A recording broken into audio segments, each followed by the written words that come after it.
जय हिंद दोस्तों, स्वागत है आप सबका अपने प्लेटफॉर्म जीएस सारथी अड्डा पे। प्यारे बच्चों, हर रोज की भांति आज हम फिर लुसेंट के इस अगले सीरीज में बढ़ेंगे, जहां हम 19वीं से 20वीं सदी के सामाजिक धार्मिक आंदोलन को कवर कर रहे थे।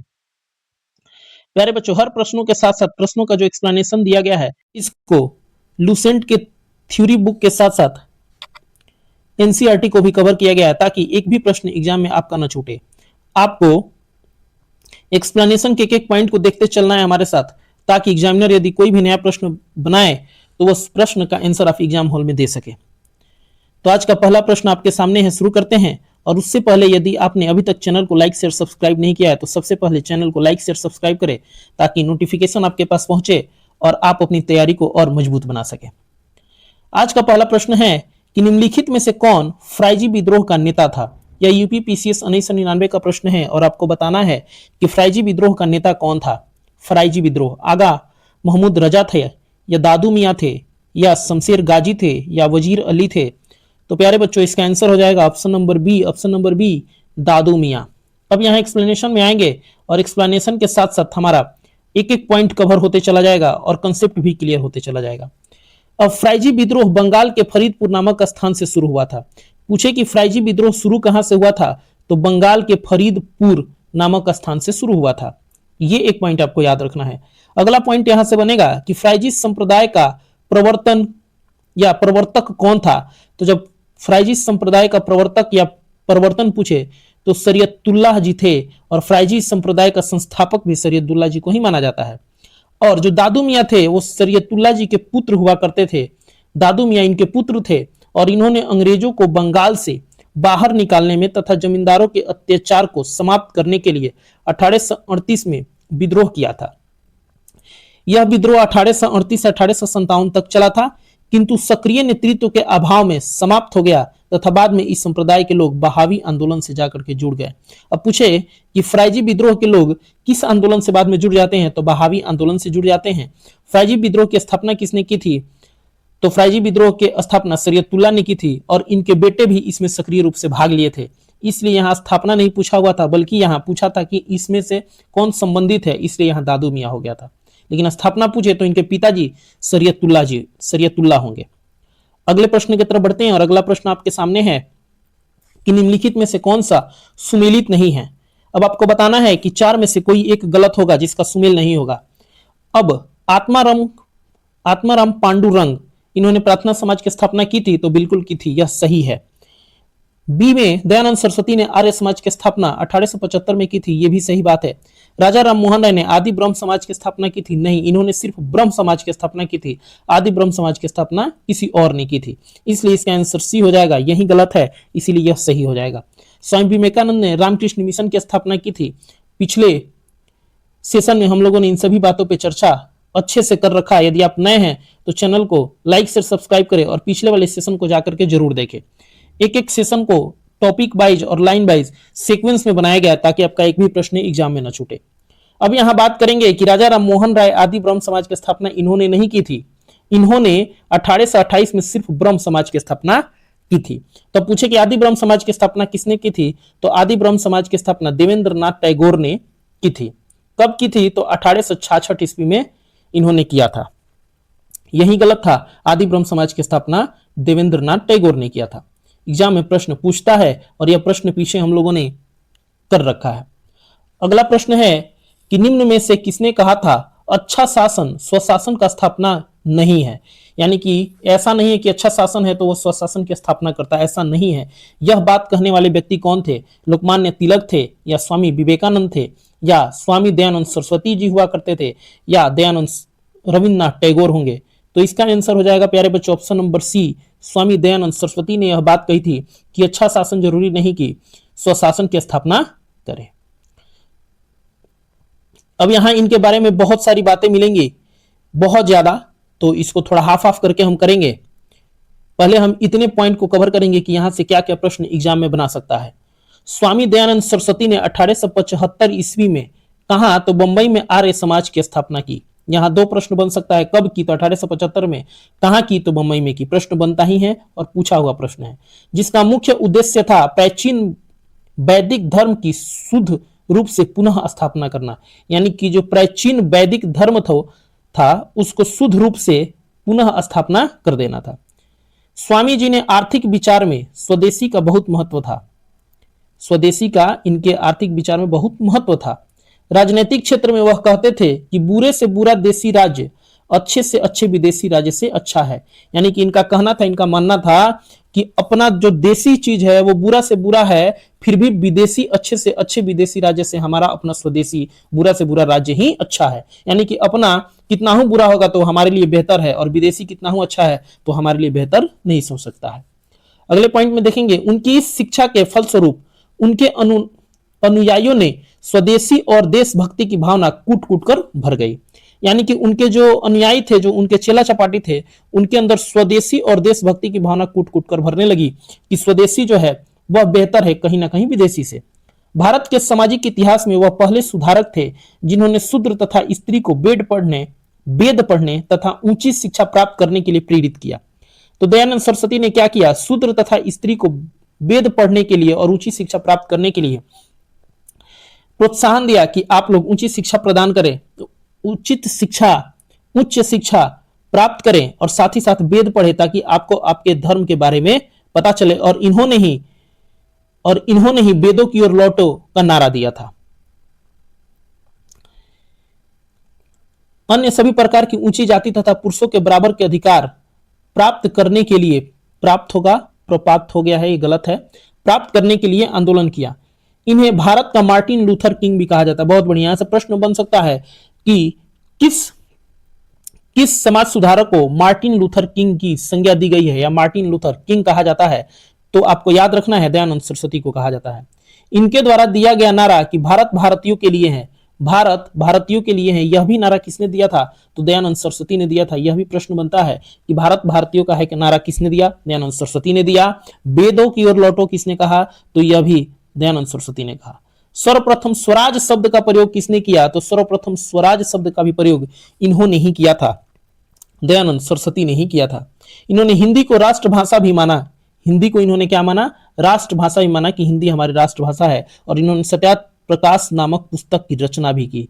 सत्यार्थ प्रकाश नामक पुस्तक की रचना भी इनके द्वारा की गई थी। तो इतने पॉइंट हमें मिले, इसीलिए मैं कहता हूं कंसेप्ट क्लियर तो रिजल्ट क्लियर, और कंसेप्ट क्लियर और रिजल्ट क्लियर आपको करना है तो जीएस सारथी अड्डा के साथ जुड़ना पड़ेगा। फटाफट चैनल को लाइक शेयर सब्सक्राइब कीजिए और अपने मॉडर्न हिस्ट्री के इस सीरीज में आप अपने मॉडर्न हिस्ट्री को और मजबूत करें और बेहतर करें।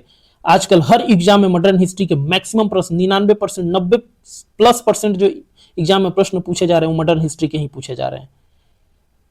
अगला प्रश्न है, वेदों की ओर लौटो यह नारा किसने दिया था? हमने अभी बात किया कि वेदों की ओर लौटो का नारा किसने दिया था? तो वेदों की ओर लौटो का नारा दयानंद सरस्वती ने दिया था। और भारत भारतीयों का है, यह भी नारा इन्हीं के द्वारा दिया गया था। दयानंद सरस्वती वेदों को भारत के आधार पर स्तंभ के रूप में देखते थे। उन्होंने वेदों की ओर लौटो तथा वेद ही समग्र ज्ञान के स्रोत है, यह भी बात उन्होंने कहा था। वेद ही समग्र ज्ञान का स्रोत है का भी नारा इन्होंने दिया। तो 3 नारा हमें मिल गया, वेदों की ओर लौटो, वेद ही समग्र ज्ञान का स्रोत है और भारत भारतीयों का है। इन्होंने 1875 में मुंबई में आर्य समाज की स्थापना की। इसके बारे में हमने पीछे बात कर लिया है, जिसे छुआछूत, मूर्ति पूजा, पशु बलि आदि धार्मिक कुरीतियों का विरोध भी किया। आपको याद रखना है, छुआछूत, मूर्ति पूजा, पशु बलि आदि धार्मिक कुरीतियों का विरोध किया। जो धार्मिक कुरीतियां थी उन सबका इन्होंने विरोध भी किया। अगला प्रश्न आपके सामने, इनमें से कौन सा कथन सही नहीं है? आपको चुनना है कि 4 में से एक कोई ऐसा कथन होगा जो सही नहीं होगा। वर्ष 1829 में विलियम बेटिंग ने सती प्रथा को कानून द्वारा अपराध घोषित किया। बिल्कुल सही बात है, 1829 में विलियम बेटिंग ने सती प्रथा को अपराध घोषित किया था, यह सही है। वर्ष 1856 में सरकार ने कानून बनाया जिसके अनुसार हिंदू विधवा पुनः विवाह कर सकती थी, पुनर्विवाह कर सकती थी हिंदू विधवाएं, यह भी बात सही है। 1856 में यह सही है। वर्ष 1875 में स्वामी दयानंद सरस्वती के द्वारा आर्य समाज की स्थापना की गई। कहां की गई? मुंबई में की गई थी, यह भी बात सही है। अगला है, राजा राम मोहन राय सती प्रथा के समर्थक थे, यह गलत है, यह गलत है। तो चूंकि इसमें पूछा है कि कौन सही नहीं है, तो जब जो सही नहीं है वही सही हो जाएगा, क्योंकि जो सही है उसको आंसर नहीं देना है, जो गलत है उसको आंसर देना है। तो राजा राम मोहन राय सती प्रथा के समर्थक नहीं, बल्कि उन्होंने सती प्रथा का अंत करने के लिए, उस सती प्रथा का विरोध किया उन्होंने, सती प्रथा का अंत करने के लिए आगे आकर के खड़े होते हैं और 1828 में ब्रह्म समाज की स्थापना करते हैं। उम्मीद है कि आपको यह सेशन बेहतर लग रहा होगा। फटाफट चैनल को लाइक शेयर सब्सक्राइब करते जाइए और एक भी प्रश्न एक भी एक्सप्लेनेशन को न छोड़िए। यहां से डायरेक्ट आपके एग्जाम में प्रश्न बनेंगे, आप सोच भी नहीं पाएंगे और एग्जाम में प्रश्न आएंगे और आपसे छूट जाएंगे। इसलिए आपको एक एक पॉइंट को ध्यान में रख के चलना है। इन सभी बातों पे हम लोगों ने चर्चा कर लिया है। अब अगले प्रश्न की तरफ बढ़ते हैं और अगला प्रश्न है कि सूची 1 को सूची 2 से सीमित कीजिए। आपको सुमेलित करना है सूची 1 को सूची 2 से। एक तरफ है जो समाज था वो और दूसरी तरफ जो समाज सुधारक थे उनका नाम है। प्रार्थना समाज की स्थापना किसने किया था? तो आत्माराम पांडुरंग ने ही किया था। बिल्कुल सही बात है। रामकृष्ण मिशन की स्थापना स्वामी विवेकानंद ने किया था। सत्य शोधक समाज की स्थापना ज्योतिबा फुले ने किया था। मोहन मंडल एग्लो ओरिएंटल की स्थापना सर सैयद अहमद खान ने किया था। तो ये सभी जिसके सामने ये इधर उधर दिया था लेकिन मैंने इसके सामने स्थापित कर दिया, एक दूसरे के सामने कर दिया ताकि आपको याद करने में बिल्कुल आसानी रहे। आपको एक एक लाइन याद रखना है। डायरेक्ट पूछ देता है कि सत्य शोधक समाज की स्थापना किसके द्वारा की गई थी, तो ज्योतिबा फुले। ऐसे ही किसी के बारे में पूछ सकता है तो जिसके सामने जो है वही उसका आंसर हो जाएगा। प्रार्थना समाज की स्थापना आत्माराम पांडुरंग ने की। रामकृष्ण मिशन की स्थापना स्वामी विवेकानंद ने की और सत्य शोधक समाज की स्थापना ज्योतिबा फुले ने की। इन सभी बातों पे हम लोगों ने चर्चा पिछले सेशन में पिछले वीडियो में भी कर लिया है। मोहम्मद एग्लो ओरिएंटल कॉलेज की स्थापना भी सर सैयद अहमद ने की।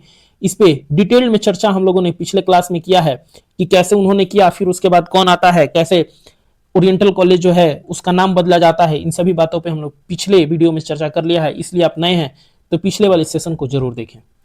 अगला प्रश्न है कि प्रार्थना समाज के संस्थापक कौन थे? अभी जस्ट ऊपर ही था कि प्रार्थना समाज के, तो समझिए कि आत्माराम पांडुरंग जो है उन्होंने प्रार्थना समाज की स्थापना की। ऑप्शन नंबर डी हो जाएगा, ऑप्शन नंबर डी हो जाएगा। दयानंद सरस्वती ने किसकी स्थापना की थी? तो आर्य समाज की। राजा राम मोहन राय ने ब्रह्म समाज की और स्वामी सहजानंद के बारे में आगे बात करेंगे। एक्सप्लेनेशन में देखेंगे प्रार्थना समाज के संस्थापक डॉक्टर आत्माराम पांडुरंग थे और इन्होंने इसकी स्थापना कब की थी ये भी आपको ध्यान में रखना है। 1867 में की थी, 1867 में की थी। अगला प्रश्न आपके सामने है कि निम्न में से किस व्यक्ति ने सर्वप्रथम स्वराज्य शब्द का प्रयोग किया और हिंदी को राष्ट्रभाषा माना? बहुत बढ़िया प्रश्न है। स्वराज का सबसे पहले तो जो इतना बड़ा एक्सप्लेनेशन हमने दयानंद सरस्वती के बारे में पढ़ा था वही हमने देखा था कि उन्होंने ही सबसे पहले स्वराज शब्द का प्रयोग किया और हिंदी को राष्ट्रभाषा भी माना। ऑप्शन नंबर ए है राजा राम मोहन राय, स्वामी दयानंद सरस्वती या स्वामी विवेकानंद या बाल गंगाधर तिलक। तो इसका आंसर हो जाएगा Swami Dayanand Saraswati. Option number B सही हो जाएगा। और आगे बढ़ेंगे। इस एक्सप्लेनेशन को हम लोगों ने ऊपर अच्छे से कर रखा है। जितना एक्सप्लेनेशन यहाँ दिया गया है वो सभी बातों को जस्ट 2 प्रश्न ऊपर हम लोगों ने किया था। आर्य समाज की स्थापना कैसे हुई, मुख्य उद्देश्य क्या था, स्वदेशी का कैसे इसमें नाम लिया, इसलिए इसको मैं यहां नहीं करूंगा। सत्यार्थ प्रकाश नामक ग्रंथ की भी रचना की। इन सभी बातों का जो एज इट जो यहाँ एक्सप्लेनेशन है यही एक्सप्लेनेशन इसके ऊपर वाले 2 प्रश्न के ऊपर जो प्रश्न था उसमें था। अगले प्रश्न की तरफ बढ़ेंगे कि निम्न में से किस वर्ग को सर्वप्रथम पश्चिमी सभ्यता ने प्रभावित किया था? आपको बताना है यह 4 वर्ग है और इसमें से 4 वर्ग में से वह कौन सा ऐसा भारतीय वर्ग था जिसको पश्चिमी सभ्यता ने आकर्षित किया था, प्रभावित किया था? क्या कुलीन जमींदार था या नवीन धनाढ्य व्यापारी थे या शिक्षित हिंदू मध्यम वर्ग था या शिक्षित मुसलमान थे? तो प्यारे बच्चों इसका आंसर हो जाएगा ऑप्शन नंबर सी, शिक्षित हिंदू मध्यम वर्ग। जब 1857 की क्रांति की बात कर रहे थे तो वहां यह प्रश्न आता है कि निम्न में से कौन सा वर्ग तटस्थ रहा, यानी कि उसने कोई रिएक्शन नहीं किया, तो हिंदू शिक्षित मध्यम वर्ग ही होता है। यहां हम एक एक पॉइंट को अच्छे से कवर करेंगे। चैनल को लाइक शेयर सब्सक्राइब जरूर करें, शेयर करें ताकि आपका सपोर्ट इस जीएस सारथी अड्डा को और आगे बढ़ाए और ऐसे ही इसी उमंग के साथ जीएस सारथी अड्डा आपके साथ क्वेश्चन प्रैक्टिस करता रहे। एक्सप्लेनेशन में है हिंदू शिक्षित मध्यम वर्ग सर्वप्रथम पश्चिमी सभ्यता से प्रभावित हुआ था। ठीक है, शिक्षित मध्यम वर्ग जब पश्चिमी सभ्यता के संपर्क में आया तो उन्होंने वहां के साहित्य, विज्ञान, संस्कृति आदि का अध्ययन किया। जब शिक्षित मध्यम वर्ग पश्चिमी सभ्यता के संपर्क में आता है तो वहां के साहित्य के बारे में जानकारी लेता है, विज्ञान के बारे में तथा संस्कृति आदि के बारे में अध्ययन किया, जिसका उन पर प्रभाव पड़ा। रूसो, मैकियावेली, टॉल्स्टॉय आदि की पुस्तकों का मध्यम वर्ग पर काफी बड़ा प्रभाव पड़ा। राजा राम मोहन राय आदि जो पश्चिमी सभ्यता के काफी प्रभावित थे।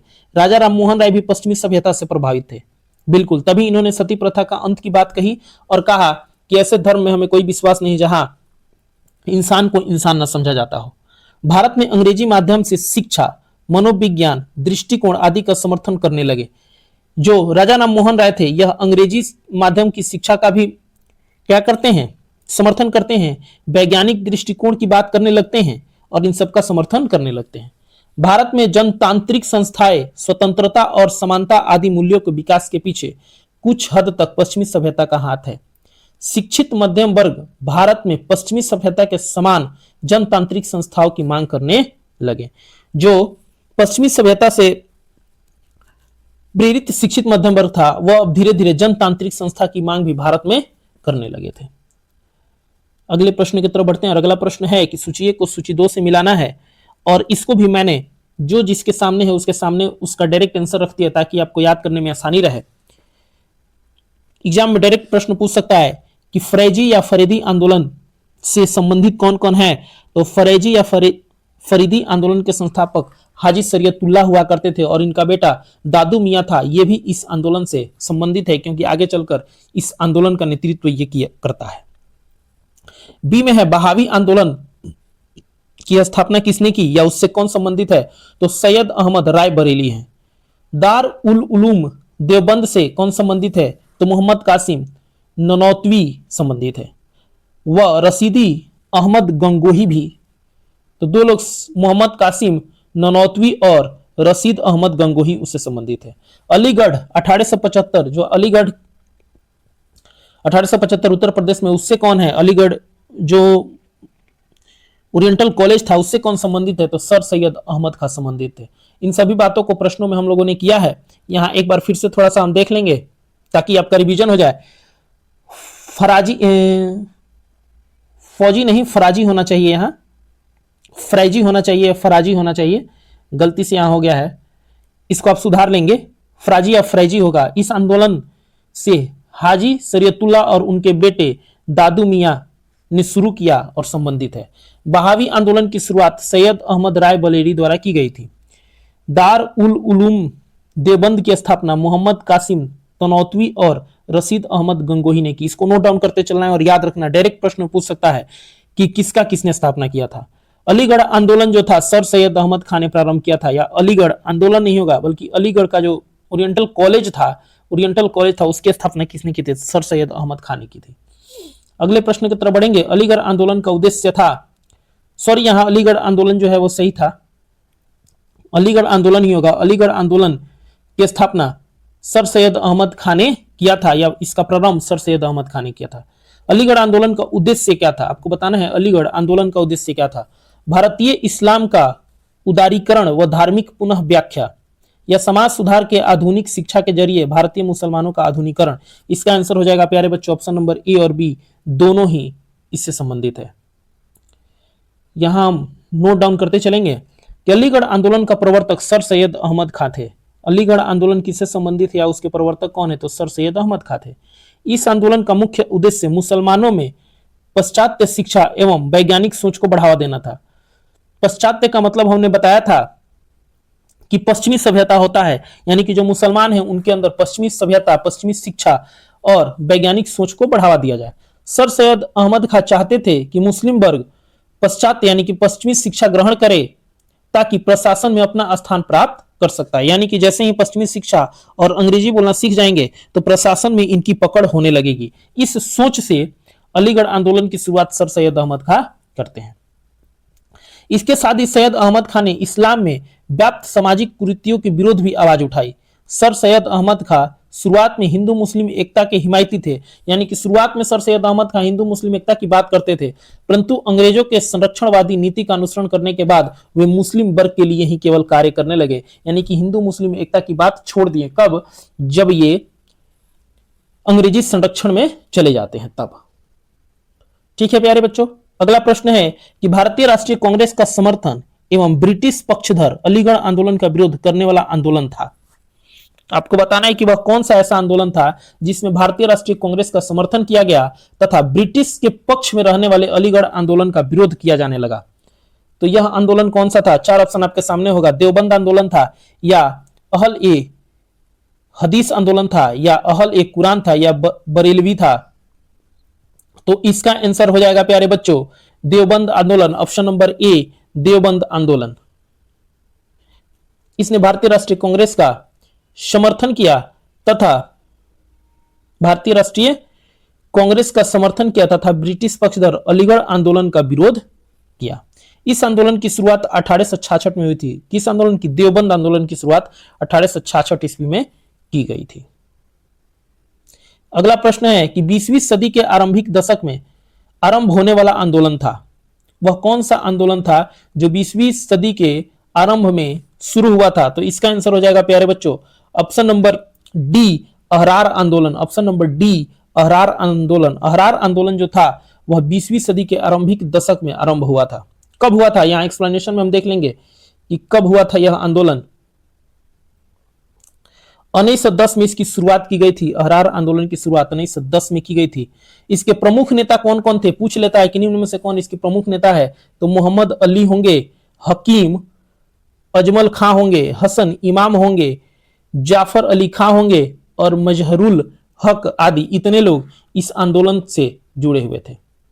अगला प्रश्न है निम्न में से कौन फेबियन आंदोलन का प्रस्तावक था? बहुत बढ़िया प्रश्न है। यह यूपीएससी 2005 का प्रश्न है कि फेबियन आंदोलन का प्रस्तावक कौन था। आप जब प्रश्न कर रहे होंगे तो आपको पता चल रहा होगा कि कहां कहां से प्रश्न लाए गए हैं और इसका एक्सप्लेनेशन कितने बेहतरीन ढंग से तैयार किया गया है। शायद यूट्यूब के इतिहास में ऐसा एक्सप्लेनेशन आपको जल्दी नहीं मिलेगा। पेड बैच में मिल सकता है लेकिन यूट्यूब पे ऐसा एक्सप्लेनेशन और ऐसे प्रश्न जल्दी यूट्यूब के इतिहास में नहीं कराया गया होगा। तो फेबियन आंदोलन का प्रस्तावक एनी बेसेंट होंगी, इसलिए इसका आंसर हो जाएगा ऑप्शन नंबर ए। एक्सप्लेनेशन में हम एक एक पॉइंट को पढ़ते चलेंगे, नोट डाउन करते चलेंगे कि एनी बेसेंट को फेबियन आंदोलन का प्रस्तावक माना जाता है। किसको माना जाता है? तो एनी बेसेंट को फेबियन आंदोलन का प्रस्तावक माना जाता है। 1888 से 89 में फेबियन सोसाइटी के सदस्यों ने 700 से अधिक भाषण दिए। कितने भाषण दिए? तो 700 से ज्यादा। Annie Besant, Sidney Webb, Bernard Shaw, William Clark आदि द्वारा रचित फेबियन लेख नामक संग्रह 1889 में प्रकाशित किया गया। जो फेबियन आंदोलन था इसमें एक पत्रिका भी निकाली गई थी जिसे 1889 में प्रकाशित किया गया था। इन्हीं सब के सहयोग के परिणाम स्वरूप 1884 ईस्वी में फेबियन सोसाइटी की स्थापना भी की गई थी। फेबियन सोसाइटी की स्थापना कब हुई थी? तो 1884 ईस्वी में फेबियन सोसाइटी की भी स्थापना की गई थी। अगले प्रश्न की तरफ बढ़ते हैं और अगला प्रश्न है कि एमसी सीतलवाड़, बीएन राव तथा अल्लादी कृष्ण स्वामी अय्यर प्रख्यात सदस्य थे। आपको बताना है कि किसके प्रख्यात सदस्य ये लोग थे। 4 ऑप्शन आपके सामने है, देखिए कितना बेहतरीन प्रश्न है। बताइए आप कि कौन थे? स्वराज पार्टी से संबंधित थे ये लोग, या all India national liberal federation से थे, या मद्रास लेबर यूनियन से थे, या सर्वेंट ऑफ इंडिया सोसाइटी से थे। बहुत बढ़िया प्रश्न है और इसका आंसर हो जाएगा option number D, servant of India society के ये लोग सदस्य थे। अब यहाँ सर्वेंट ऑफ इंडिया सोसाइटी की स्थापना किसने की, कब हुआ, इन सभी बातों पे यहाँ चर्चा करेंगे। तो 1905 ईस्वी में सर्वेंट ऑफ इंडिया सोसाइटी की स्थापना पूना में गोपाल कृष्ण गोखले के द्वारा किया गया था। यह बात आपको याद रखना है। सर्वेंट ऑफ इंडिया सोसाइटी यानी कि 1905 ईस्वी में किसने किया था? गोपाल कृष्ण गोखले ने किया था। कहां किया था? तो पूना में किया था। इसका उद्देश्य क्या था? तो भारत सेवा के लिए प्रचारकों को तैयार करना और संवैधानिक ढंग से भारतीय जनता के सच्चे हितों को प्रोत्साहित करना। जो सच्चा हित हो भारतीयों के लिए उसको प्रोत्साहन देना। एमसी सीतलवाड़, बीएन राव तथा अलादी कृष्ण स्वामी अय्यर इस संस्था के प्रख्यात सदस्य भी थे। लेकिन जब पूछे कि सर्वेंट ऑफ इंडिया सोसाइटी की स्थापना किसने की थी तो आपको एक नाम याद रखना है और वह नाम होगा गोपाल कृष्ण गोखले। 1905 में। और कहां किया था? तो पूना में किया था। तो इसी के साथ आज का यह सेशन समाप्त होता है। उम्मीद है कि आपको यह सेशन बेहतर लगा होगा। यदि सेशन आपको बेहतर लगा होगा तो चैनल को जरूर लाइक करें, सब्सक्राइब करें, शेयर करें ताकि सबसे पहले नोटिफिकेशन आपके पास पहुंचे और आप अपनी सफलता को और सुनिश्चित कर सके। कंसेप्ट क्लियर तो रिजल्ट क्लियर, इसी के साथ हम आगे बढ़ते हैं कि यदि आपका कंसेप्ट क्लियर होगा तो आपका रिजल्ट भी क्लियर होगा। और उम्मीद करते हैं कि एक एक प्रश्न आपको समझ में आता होगा और एक एक प्रश्न का जो एक्सप्लेनेशन है वो भी आपको समझ में आता होगा। प्रश्न कैसे बनते हैं, कैसे बनाए जाते हैं, इन सभी बातों पे हम चर्चा करते हैं और सभी बातें आपको अच्छे से समझ में आती होंगी। यदि किसी प्रकार का कोई दिक्कत है तो आप कमेंट बॉक्स में लिख करके आप अपना सुझाव दे सकते हैं, उस पर अमल किया जाएगा। तब तक के लिए थैंक यू, धन्यवाद। मिलते हैं अगले सेशन में। और एक आवश्यक सूचना और है कि हमने इसके साथ साथ बीपीएससी पूर्वावलोकन जो घटना चक्र का है उसको भी हमने शुरू किया है। प्रतिदिन बीपीएससी पूर्वावलोकन के पीवाईक्यू प्रश्न और उसके एक्सप्लेनेशन को हम लोग क्या करते हैं, देखते हैं। यह सेशन प्रतिदिन 2 बजे होता है और ये जो लूसेंट का भी जो चल रहा है यह प्रतिदिन 12 बजे यह सेशन होता है। थैंक यू, बाय बाय, मिलते हैं फिर अगले क्लास में। तब तक के लिए ध्यान रखें आप अपना।